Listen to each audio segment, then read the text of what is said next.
శ్రీదేవి భాగవతం ప్రథమ స్కందం పరిచయము. శౌనకాది మహామునులు కలికాల దోషాలకు భయపడి బ్రహ్మదేవుని ఆజ్ఞ మేరకు నైమిషారణ్యంలో తలదాచుకున్నారు. నిరంతరం యజ్ఞయాగాది క్రతువులను విధి విధానాన్ని నిర్వహిస్తున్నారు.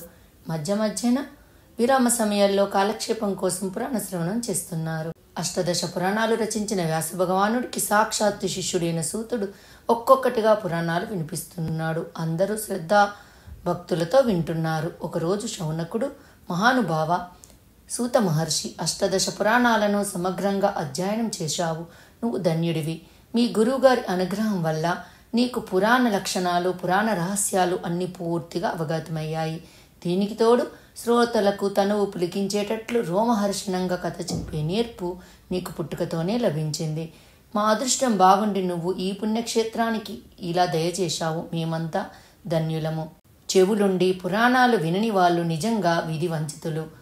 షడ్రసోపేతమైన విందుతో నాలుక సంతృప్తి చెందినట్లు నీ వంటి పండితుల వాక్కుతో చెవులకు పండగ అవుతుంది. చెవులు లేని పాములు సైతం శబ్దానికి సంబరపడతాయి. అటువంటిది చెవులుండి పురాణాలు వినకపోతే అవి చెవులే కాదు. అందుచేత మేమంతా వినాలని కోరికతో నీ చుట్టూ చేరాము. ఎవరైనా ఎలాగోలాగా కాలం గడపాలి కదా. వ్యసనాలతో మూర్ఖులు కాలక్షేపం చేస్తే శాస్త్ర చింతనలతో పండితులు కాలం గడుపుతారు. శాస్త్రాలు కూడా చాలా విచిత్రంగా ఉంటాయి. వాటిలో జల్ప వితండవాదాలు అనేకం. అవి కొందరికి గర్వాన్ని కలిగిస్తాయి. వేదాంత శాస్త్రమైతే సాత్వికమే, కానీ మీమాంస శాస్త్రం మాత్రం రాజసం. హేతువాదాలతో నిండిన న్యాయశాస్త్రం పూర్తిగా తామసం. అలాగే పురాణాలు కూడా త్రిగుణాత్మకాలని విన్నాను. వీటిలో సర్వలక్షణ సమన్వితమైన దేవీ భాగవతం పంచమ వేదమని, పుణ్యప్రదమని, భుక్తి దాయకమని నీ మాటల వల్లనే తెలిసింది. ఆ పురాణాన్ని దయచేసి సవిస్తరంగా చెప్పు. నీ నోట వినాలని మాకందరికీ ఎంతో కుతూహలంగా ఉంది. ఇప్పటికీ చాలా పురాణాలు చెప్పావు, విన్నాము. అయినా మాకెవ్వరికీ తృప్తి తీరలేదు. అమరులు అమృతం సేవించారు, తృప్తి పొందారా?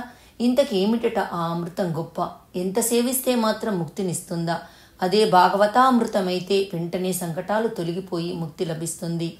సుధాపానం కోసమని మేమంతా ఎన్నెన్నో యజ్ఞాలు చేశాం, అయినా శాంతి లేదు. యజ్ఞఫలం స్వర్గప్రాప్తి కొంతకాలానికి, ఆ స్వర్గం నుంచి పతనం కావడం, సంసార చక్రంలో పడడం, ఇలా నిరంతరం పరిభ్రమించడమే కదా.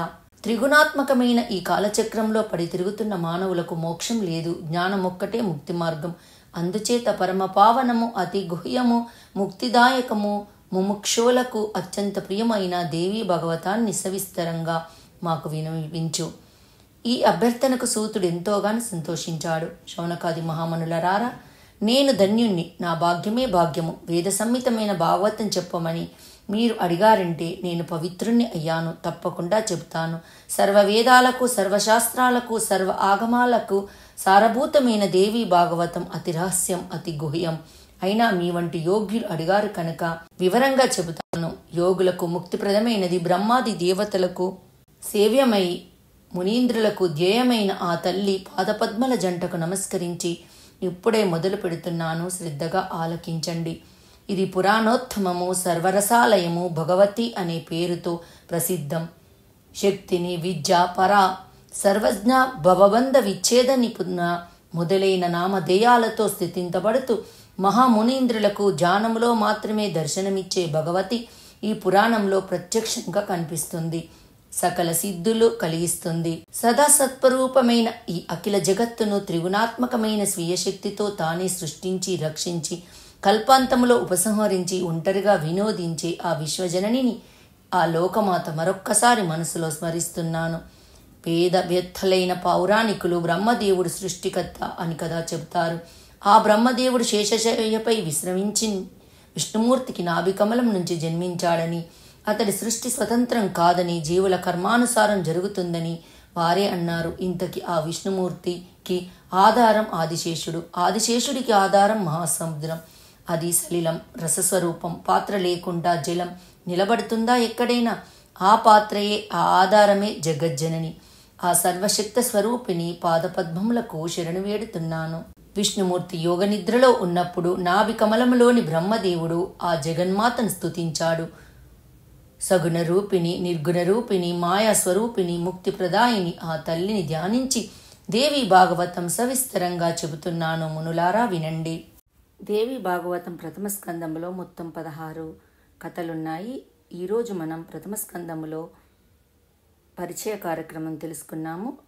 నెక్స్ట్ పురాణ ప్రపంచం, వ్యాసుడి పుత్రకాంక్ష, హయగ్రీవ వృత్తాంతం, మధుకైటభ వృత్తాంతం, బ్రహ్మకృత యోగ నిద్రాస్తుతి, సూతకృతి శక్తిస్తవం, శుకమహర్షి జన్మ వృత్తాంతం, తారా శశాంక వృత్తాంతం, ఊర్వశీ పురూర వృత్తాంతం, ఇలాకృత దేవీ స్తుతి, శుకవ్యాస సంవాదం, శుకమహర్షి మిథిలాయాత్ర, శుకజనక సంవాదం, ధృతరాష్ట్రుడి జననం ఉంటుంది. ఈ రోజుతో దేవి భాగవతం సమాప్తం. నెక్స్ట్ వారం మనం పురాణ ప్రపంచం తెలుసుకుందాము. ఈ వీడియో మీకు నచ్చినట్టయితే లైక్ చేయండి, కామెంట్ చేయండి, సబ్స్క్రైబ్ చేయండి. నోటిఫికేషన్ల కోసం పక్కనే ఉన్న బెల్ ఐకాన్ క్లిక్ చేయండి. Thank you.